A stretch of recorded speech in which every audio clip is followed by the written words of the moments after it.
Welcome to the Ethan Live podcast. I am Papa Jeff with my co-host Debbie. How are you doing today, Debbie? Okay, how are you? A little rain, a little bit better temperatures. So we're good. I'm excited because we're back in that time of year when we do our series of American Humane Hero Dog Award podcasts. And so I'm super excited. It's the 16th annual Hero Dog Awards. We started this a couple years ago. It seems like such a long time ago because Ethan was like the 12th.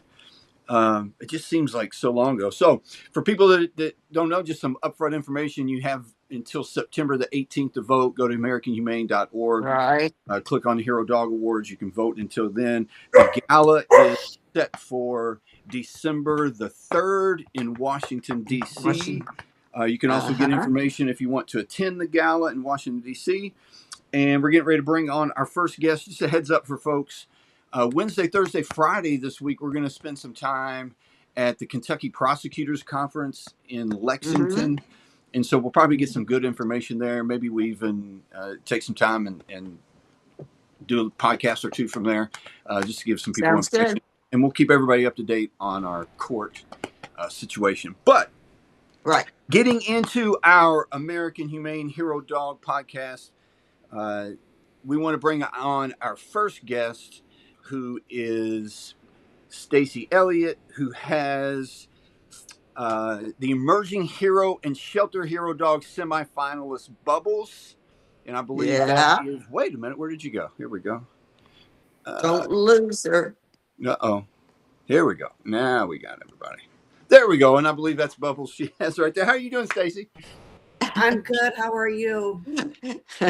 Doing well. You know, we're down in like the Louisville area. What part of the country are you in? We are in Otisville, Michigan, which is just northeast of Flint, Michigan. Okay. So what is your weather here? Here it's miserably hot. It is miserably muggy, but we are in a drought. Actually, we need an extensive amount of rain. So we got a little bit over the weekend, but it just wasn't enough. We need a lot more. You need more. Yeah. We were in a drought, I think. Well, didn't they say, Jeff, until like June or May or June, and then we've had a lot of rain. Yeah, so I think we went through a period. We went through a period of rain where we went in about a 20-day span. I think they said we had 1/3 of our normal yearly rain. Yeah.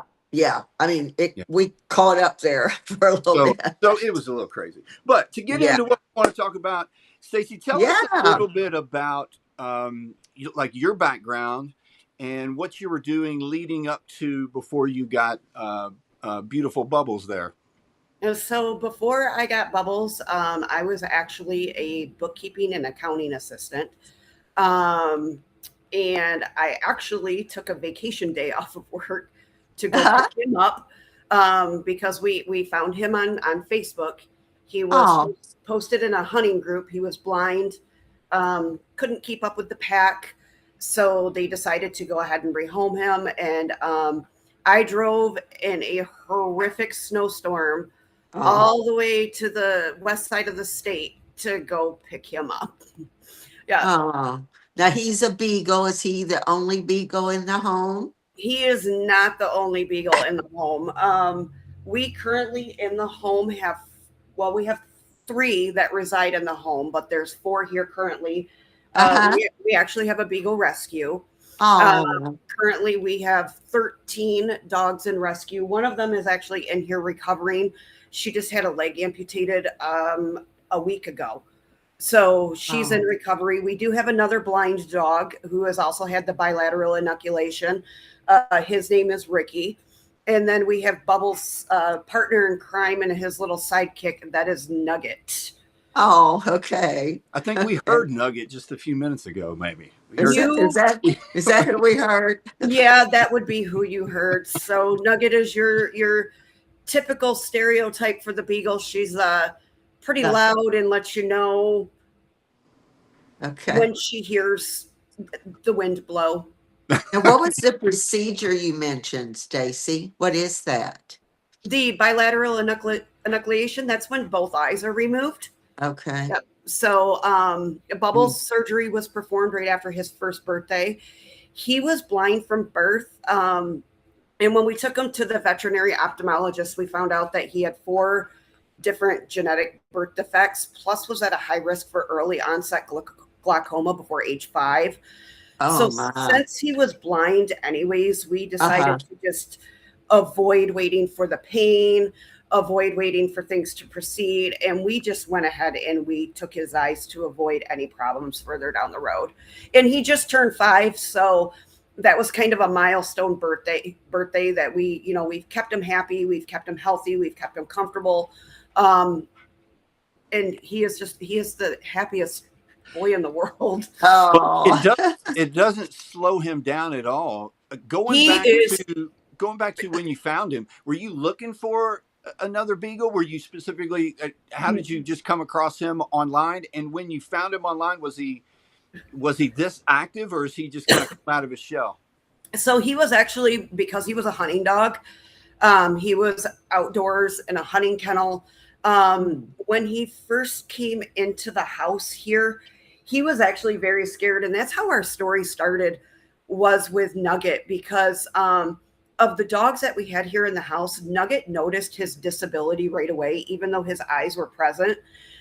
She decided to show him how to jump up on the furniture, how to go up the stairs, how to get into the trash, how to good things. how to be a dog. And we actually started telling Bubble's story on social media with the compassion and empathy aspect that Nugget showed. And that is when we started our nonprofit, because when we started taking his story to social media, that's when we started getting the hateful comments, you should have euthanized that dog. That's no way for a dog to live. I could go on and on. However, there are probably a lot of them I do have to censor when I put them online. Really unhappy in that picture. Yeah, I was going to say. Look at that. Look at that. He's pretty happy. When we started our nonprofit, we did it for bullying prevention and inclusion of those with disabilities. And it's amazing to see him interact, especially with the youth and the adults with disabilities, because they see that he's able to adapt and overcome, and it gives them more goals to be able to adapt and overcome too, because if a dog can do it, then they can do it too. Right. However, Bubble's story kind of was an accident, because we actually started a beagle rescue after him so that we could provide homes, rehabilitate, get these dogs healthy from when they come in here. In over a 4.5-year period, we have rehabilitated and rehomed over 300 beagles across the country. Oh, wow. That's fantastic. That is amazing. Good for you. And so you guys, what sort of drew you to the beagle breed? You kind of, sounds like you guys kind of stick with that. We do stick with the breed. So obviously everybody knows that the breed is one of the most tested on breeds in medical research. That is one reason why. But a lot of people, with them being a sport dog, a lot of these dogs, when they come to us, they're injured. They lack veterinary care. We see a lot of heartworm, and we see a lot of tick-borne diseases, which makes these dogs at a higher risk to stay in shelters, because people don't want the medical expenses that go with these dogs. So we get them healthy. Oh, yeah. And then they leave us.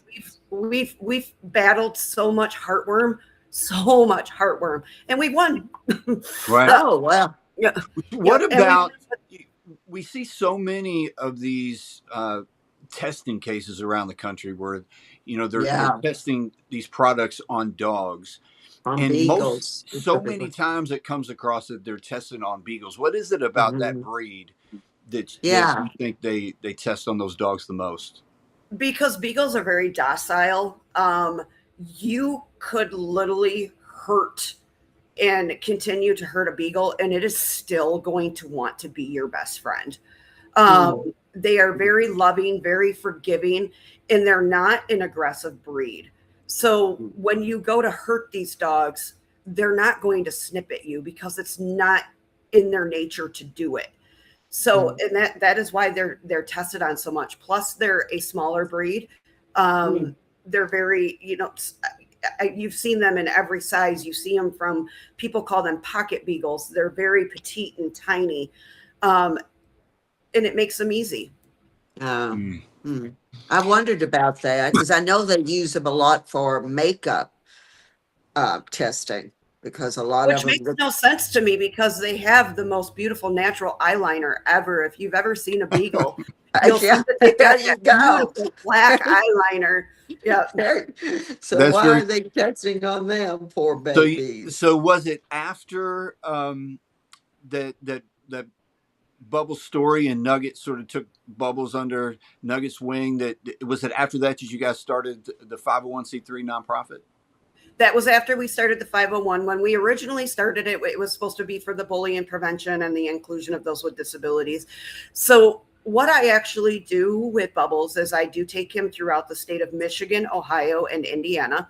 And we go to schools and we use Bubbles' story to teach empathy, compassion, and kindness. And we have a program based for every school level from kindergarten actually on up to college, because we do go to some colleges and universities. And one of the big things that we're hitting on right now is cyberbullying and improper use of cell phones and the legalities behind it, because that is where the problem is in the United States right now with the bullying. If you walk into these schools, you see these kids, they're not bullying like you and I saw bullying back in our school day. They're doing it at home using chat rooms, video games, electronic devices. So that's where we're going in, and we're trying to teach that just because somebody's a little bit different and unique, it's okay. Because we do have a lot of special needs students that are in public schools right now with autism, on the spectrum a little bit, ADHD, invisible disabilities that people can't see. And we're trying to bring these to light and say, it's okay to be unique. Everybody learns in their own different way. You're right. It's so much different these days. You couldn't pay me to be a kid in high school these days. Like I would not go back. The way that social media and everyone carrying around this electronic device, and the way that, like you say, the way it's being used against each other. Attacking each other. It's just so harmful, and so good for you. I do believe that Michigan passed a full cell phone ban on cell phones in schools this year. Oh, did they? Yeah, I believe so. Yeah. My stepdaughter is a senior in high school this year, and she came home with the saying that they couldn't have their cell phones in school, which was the first time that I'd heard that. Although, as you can guess, they probably struggle with trying to enforce that, the best that they can. I mean, social media and how everyone just tracks everyone these days. Each other, their friends. And then you get, either bullied or attacked or picked on because of different things that you post or where you're at or who you're with. With AI, like we've said, with AI, they can create things that aren't even real. Yes. And put it out there that it is. The funny thing is that so if you've looked at Bubbles pictures and videos, Bubbles actually loves anything with a motor. I saw him in his little vehicles. So he has a lot of cars, and that's his Jeep. We are constantly accused. That's a pretty good looking Jeep there. We are constantly accused of AI content because when Bubbles rides in his cars, he keeps his paw on the steering wheel and he actually drives, and we are constantly accused of AI content. And I'm like, I promise you this dog is real. That's funny. I did see one where he looked like he was steering in the video. It was yes, that's his favorite thing to do when he's in motion is to put his paw on the steering wheel and to drive. And it's amazing to me because people love it so much, and it makes them come up to us and approach us, which is where we can tell them a little bit about Bubble story and about what we do. Things along the lines of that. So, that's him on his little. There he is steering. Is that your Jeep in the background? That is not my Jeep. That is actually one of my really good friends' Jeep. But I do have a Jeep. However, I think it was parked over to the side here in this picture. So he just looked really cute. He does. He does. He does look very cute. And so you've got, I just want to make sure I rehash this again so people really understand this. When you guys started doing this, you have now rehabilitated and rehomed over 300 beagles. Oh, That's Over fantastic. 300. That's amazing. oh, that is amazing. Oh my goodness, Stacy. And that's 300 different personalities, 300 Yeah. different characteristics. And, you just have to look for that perfect match, and it's out there. It just may take you time to find it. And like I said, my dogs they're all over the country, and I still keep in contact with every single one. When we go on vacation, if we find ourselves in an area where one of my dogs are adopted, I make sure to stop and see them. Yep. So that's become your full-time job now. It is my full-time job. Yes. Yeah. Yes. Yep. Because I do have, I actually, when I get done with the interview here, it's going to be time for afternoon playtime for the dogs. So there are 13 of them out there that are probably waiting for me and ready to go make some havoc out in the yard for a little bit. Yeah, I bet. Goodness. I think I saw on some social media that you guys are also probably maybe locally there advocating for some animal abuse reform changes where you guys are from. Yeah, there's some laws that are in the process of being passed in the state of Michigan, and what these are they're for dogs that are coming from cruelty and neglect cases. Mm-hmm. Right now, they currently have to be held in shelters and rescues until prosecution is complete. And the law is trying to change that so that these dogs can find their way into new homes and new environments and not have to sit in a shelter setting as evidence. And it's also changing the laws in Michigan where dogs are no longer property. Oh, wow. Yes. Let me know. I'm interested in that one. Let me know. Yeah, for sure. I'd love to see that thing. Love to see some examples of that going through in some other states. So do you know in Michigan, are defendants or once they plead or they're found guilty, are they required to pay back, some costs for taking care of those animals when they were at the shelter? There is restitution. As a matter of fact, a lot of our strays that come in that we get from different animal controls. So the stray hold in Michigan, if they have a collar or a microchip, is 7 days. Sometimes these people will try to claim them after the point, and some of the shelters even require them to pay the vet bill for the neglect that was found before they can even get these dogs back. Michigan is really coming around with animal cruelty and neglect. You are seeing a lot more people being charged for cruelty and neglect. They're really trying to put it into the spotlight where these people who are abusing, neglecting, animal cruelty, anything along the lines of that, are no longer just getting the slap on the wrist, and they're trying to make an example so that other people aren't doing it as well.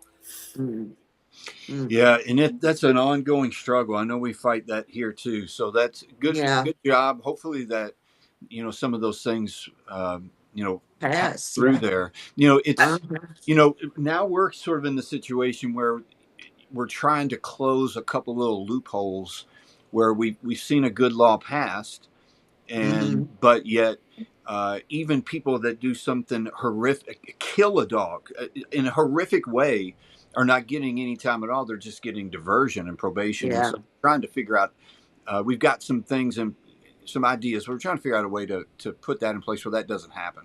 It's amazing in Michigan because there's certain counties where obviously with social media, you see these cases get put out there, viral videos of people abusing dogs. And in certain counties here in Michigan, some of them, they don't even go in front of a judge. But then there's certain counties where they will march them through and make make an example out of this person. Like, you are not going to do this in our county, and you are not going to get away with it, and we're not going to stand for it. And that's what they're trying to change in Michigan, is so that everything is uniform. Uniform. And, Yeah, that would yeah, be good here. We could use that in Kentucky too. Our counties are yes, very different too. you guys do. And so we actually do pull a lot of beagles out of Kentucky shelters. Do you? We do, because Kentucky does have a very high euthanasia rate, especially of sport breeds with beagles, hounds, Yeah. anything along the lines of that. I will say that some of my sickest dogs have come from Kentucky. Yeah. And I would love to see the laws change down there a little bit more, but I would also love to see your shelter laws change a little bit for the stray holds. Your stray holds are 3 days they're eligible for euthanasia. Mhm. And that's extremely scary. I mean, these are great dogs. Yeah. Great dogs that are facing end of life for just existing. Yeah, and you find those dogs mostly in the rural shelters around Kentucky, Uh-huh. and you wish that they had a better plan in place, a longer stray hold, but a better plan in place to find some specific rescues and That'll take. some Yeah. contacts to reach out to some of those folks. But you know what? Some of the things like what you're talking about, what we see is, some dogs are used for hunting, and then once they, because again, we talked about this. I don't know if it was on air or off, but dogs being property. Once they Mhm. deem, hey, I need to move on to another dog. It's not doing what I want to do. Then those dogs are now Then not as valuable disposable. And as that's they were. exactly why I started doing what we Yeah. are doing. Yeah. We do have a high hunting population out here, and I am not anti-running beagles. I understand that they're a sport breed, and I understand that they have a job. I Right. don't judge these hunters. However, I try to stay on their good side, so that when they Uh-huh. do decide that they're done with these dogs, they bring them to me. Mm-hmm. Yeah. Bring them Yeah. to me and let me give them the chance for the And that- retirement that they deserve. Right. Right. Yeah, that's Mm. fabulous. Well, let's move Yeah, on it is. to some fun, exciting things with Bubbles. How did you first hear about the Hero Dog Awards? So Yeah. we were scrolling. I was scrolling through Facebook one night. I was laying in bed. It was I think that the deadline for the cutoff was in like an hour and a half. Whoa. And we follow Lieutenant Dan, Uh-huh. who was an emerging hero dog last year. Yes. And she had posted, today's the last day. So we decided to go ahead and enter Bubbles. Oh, And that was good. probably, We loved I meeting. bet you my application was probably submitted with like 5 minutes left. Because Hey. you have to sit there, you have to type everything out, you have Yeah. to submit everything. And I honestly didn't even think I got it in time. Yeah. So Well. that was how I heard about it last year with Lieutenant Dan. Uh-huh. And then I didn't know that the submissions were open. And like I said, we saw it with about an hour and a half to go. Yeah. And here we are. Yeah.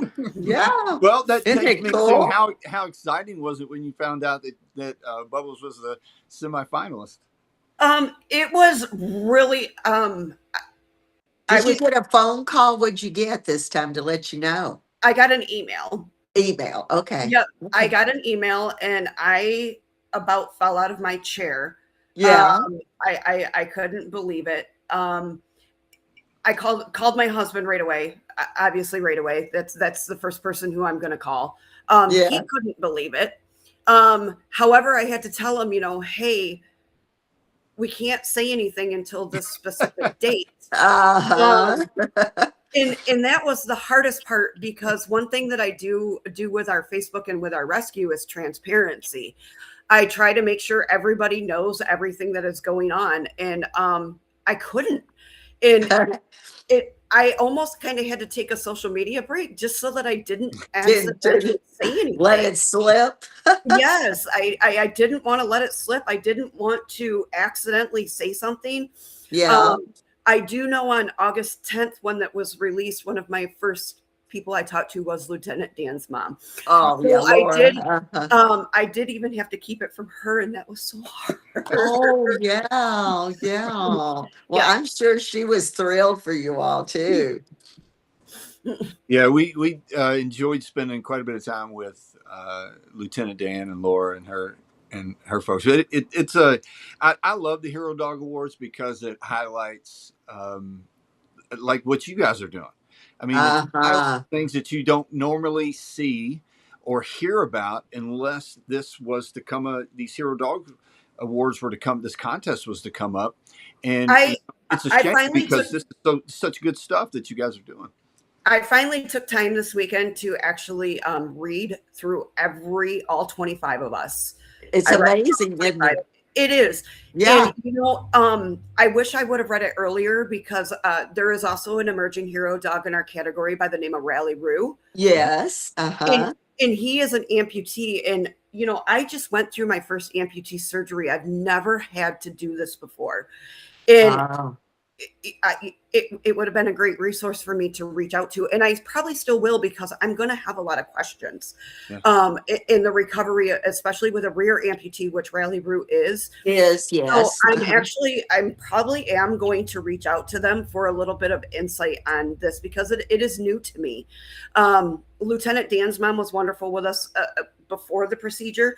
Obviously, they specialize in she is a specialty vet. Yes. With, Uh-huh. with amputees Uh-huh. and paralyzed dogs. But a little bit of insight because even every surgery is different, just like every dog is different.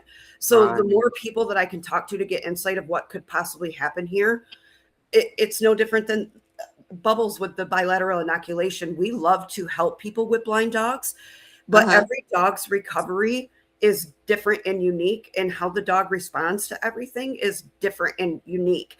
Mhm. I can't guarantee that somebody who does the bilateral surgery at 6 years old Is is going to going respond the same. to Yeah. get the same result as my Yeah. 1-year-old dog did, because 3 days later he was out back trying to chase rabbits in the backyard. No. No, you can't promise the results will be the same, but you're still a valuable resource. That's for sure. And that's exactly it. Every dog does have a unique and amazing story. Mhm. I do know that we've I read a bio on Goosey. Uh-huh. She Yes. is in the therapy dog category, and Uh-huh. I actually found her mom's Facebook page. This dog, when they rescued her at the shelter, Yeah. I don't know how this dog lived. Uh-huh. Like, to see the picture, she was so malnourished and just, you could tell she had just given up. And Uh-huh. I mean, and look at her now. Yeah. That's what we said. That's why these hero awards touch our hearts so much. Because It's amazing, and yeah. I am looking forward to following this for years to come to see Oh, yeah. these Uh-huh. absolutely amazing dogs. Dogs are resilient in the first place, and I see that every day in the rescue. Uh-huh.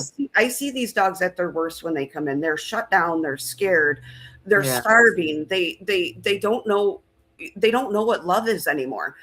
And Uh-huh. it's our job as humans to teach them. And fortunately for some of us, just like you and Ethan, one of those dogs is going to be that one that just changes your life and makes you realize the person that you can be. And that's him. Yeah. Like, that is completely him. I have changed Oh, so much in my life after this dog taught me so many lessons. yeah. Oh, Yeah, that's such a cool story. it is. And not just Bubbles, but all the work that you all are doing with the Beagles, and I mean Uh-huh.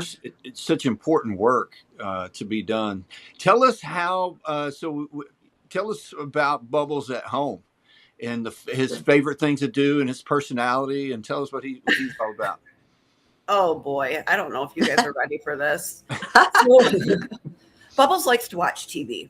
Oh, okay. Okay. Okay. I can't make this up. We actually discovered in 2023 that he responded to football. Oh, yay. There you go. He he liked the tones and the sounds. And instead of just saying, oh, that's cute, we decided to use it for enrichment. And we built a sound system for it. Actually, the chair that I'm sitting on right here has a built-in haptic mat, which vibrates. It's almost like when you play a video game and it vibrates when you're steering. So this chair right here is actually his TV chair. And we let him watch football. And he also loves auto racing. Like I said at the beginning, he loves anything with motors. He loves going to car shows. He loves going to auto racing. And he also loves to watch racing at home. So generally, if you're at my house, we're either watching racing reruns or football reruns. And that is to keep him content and happy with life. But other than that, he just naps a lot. And that is a blind dog thing. They obviously have a little bit of a lower energy drive because they need their human. They need guidance and they need security.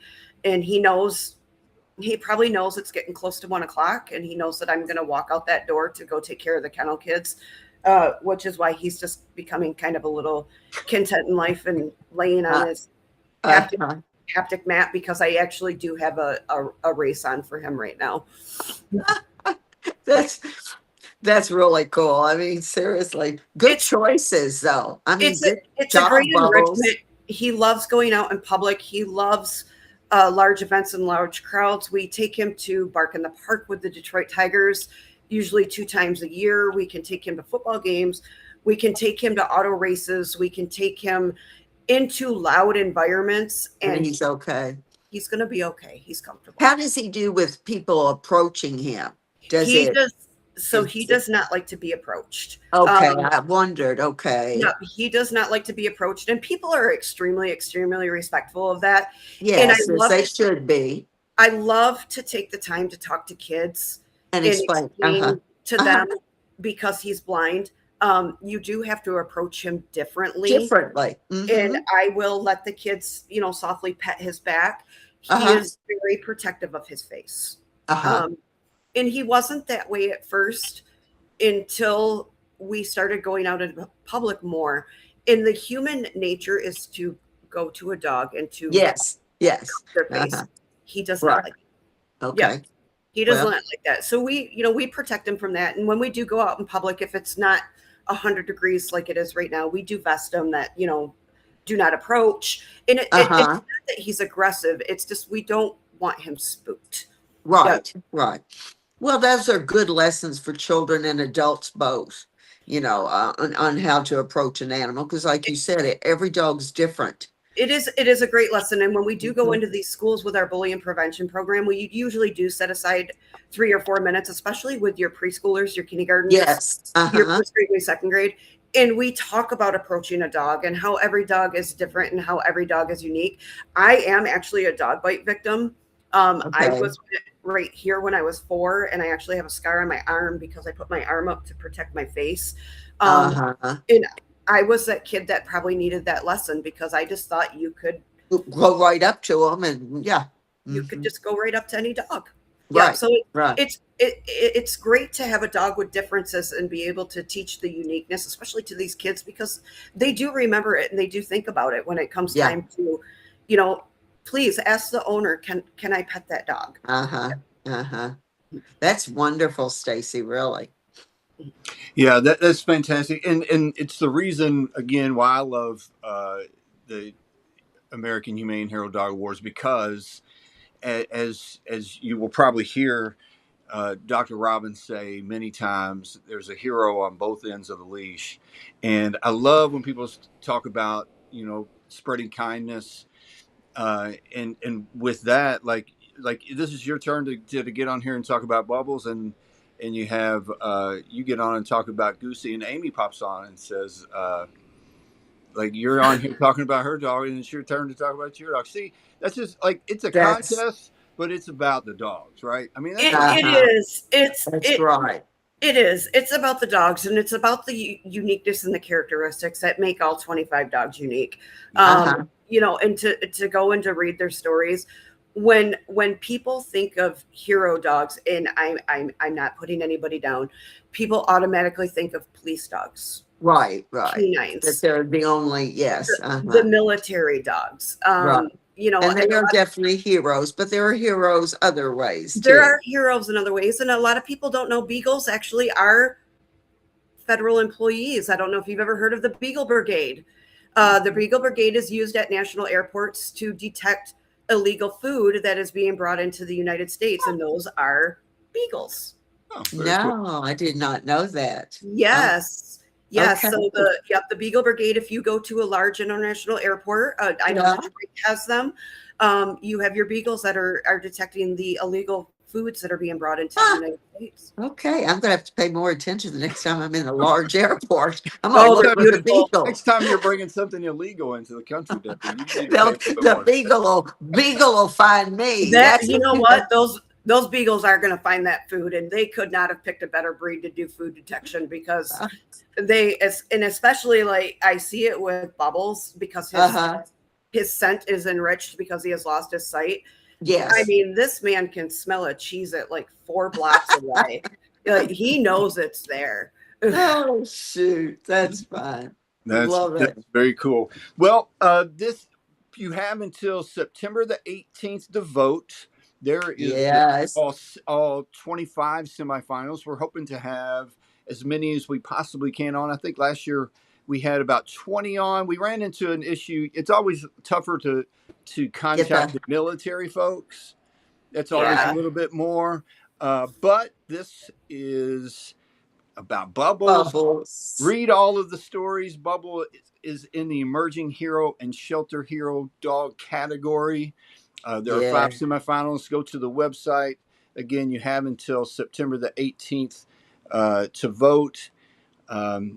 And Stacy was the perfect first guest to kick us off. Yeah, and again, you know, when I filled out, I was really nervous being the first one. No, I'm not you did great. Debbie knows this because I've told this many times. When I was entering Ethan into this, you know, at that time we could only enter one picture and so many words, and I stressed out so much about, did I pick the right picture? Did I say the right thing? And that's why it is still the same way. Well, that's why I love talking with you. You at least get a video now. Well, and we get so much more, you know, being able to sit and talk with you and hear your story about the incredible things that you guys are doing with the Beagles and your 501c3. So let me put this up here because I've got a picture that's got your. I thought I had the info, her info. If I could talk about one more thing. So absolutely. On Bubbles' bio is the story of the meta glasses that we provided. Yes. So we were actually in the school for March's Reading Month. We do travel Genesee County for March's Reading Month, and we go and read books to the kids. And we've known AJ for 4 years now. The first school that we went to with our bullying prevention program, we went with the Genesee County Sheriff's Office, and it was actually AJ's school. AJ at that point was absolutely terrified of dogs for the same reason that Bubbles is a little skittish around humans, is because he's afraid to be spooked. We've stayed in contact with AJ, and it was really, really cool to be able to see these two bond over the same disability. So when I saw AJ's aide describing everything that was up on the board to him and doing everything that the aides do, I realized that that's exactly what the glasses that were on my face at the time were doing, which these are not my meta glasses. And we created a fundraiser on our Facebook page to purchase AJ a pair of these glasses, and we raised the money in under an hour. Oh, wow. So we were able to go to the school, present these to AJ. Flint Schools is very strict and does have a non-phone policy. However, they made an exception for AJ because the meta glasses do require your phone to be connected to it. To see AJ now with these glasses and to see that he can count money and he can do things independently and he can ask where things are in his room. These are just certain things that he described to me if he misplaces something. the amount of independence that we were able to provide this kid was awarding within itself. And I mean, it Oh, was yeah. a okay, job completed. Like, we did it. Yeah. It is absolutely amazing. And I know Bubbles and AJ are probably going to stay in contact forever, right on up through high school. Oh, That's very cool. Very cool. I love that story, and good luck to you all. yes. Through the whole contest, and thank you for sharing your story with us, and thank you for all the good work that you all are doing. Again, everyone has until September the 18th to vote. Let me put this back up here real quick. 16th annual Hero Dog Awards. This is Bubbles. Bubbles. And Stacy, thank you very much for coming on. We really Yeah. appreciate it. Oh, Thank thank you sharing for your doing story. what you guys do. It's I can't wait to hear all these stories in the background. Yeah. Well, I think I speak for a lot of people when we were very excited to hear your story. So thank you very much. Yes. Yeah. Thank you. You're doing so much, so many good things. Thank you for sharing. Thank you. Have a wonderful day, and we'll talk to you soon. Thank you. Sounds good. Thank you. Bye-bye. Okay.